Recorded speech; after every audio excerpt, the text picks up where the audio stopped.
Tu es un immigrant au Canada, tu aimerais entreprendre, mais tu sais pas quoi faire, ou tu as mille et une idées, tu sais juste pas comment te décider. Bienvenue, assieds-toi.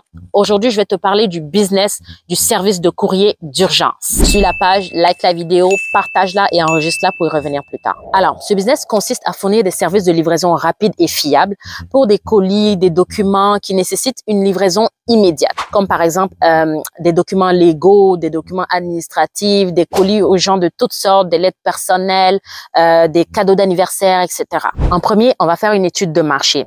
On va analyser c'est quoi les besoins présentement. C'est qui nos concurrents? Qu'est-ce que se fait déjà? Qu'est-ce qu'ils font? En quoi est-ce que nous, on va venir faire apporter une différence?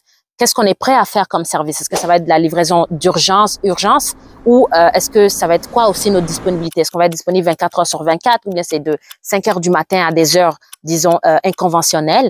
Ça va être qui notre client? On doit identifier qui est-ce qu'on est prêt à servir. Il faut qu'on détermine tout ça dès le départ.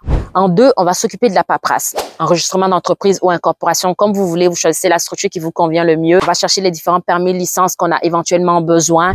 On va également écrire un plan d'affaires. Ça, c'est pour plus tard, mais c'est important de le faire maintenant, surtout quand on pense loin, quand on pense grandir. Si vous voulez de l'aide avec ça, juste cliquez sur le lien dans ma bio et allez chercher mon modèle préfet que j'ai utilisé moi-même, le modèle préfet de plan d'affaires que j'ai utilisé et qui m'a permis d'aller chercher plus de 120 000 $ en financement. En 4, on va un peu plus pousser sur le plan d'affaires et sur votre structure organisationnelle en général.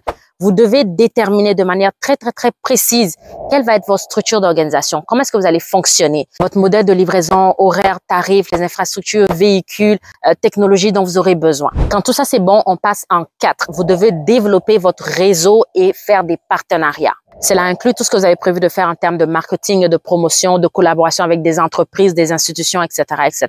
En 5, vous allez maintenant aller trouver vos clients, lancer votre entreprise et être en business. Aussi simple que ça. Voilà, si ce business t'intéresse et que tu aimerais avoir mon aide pour t'aider à développer tout ça un peu plus en profondeur et te lancer là-dedans, juste clique directement sur le lien de ma bio et va réserver une rencontre one-on-one.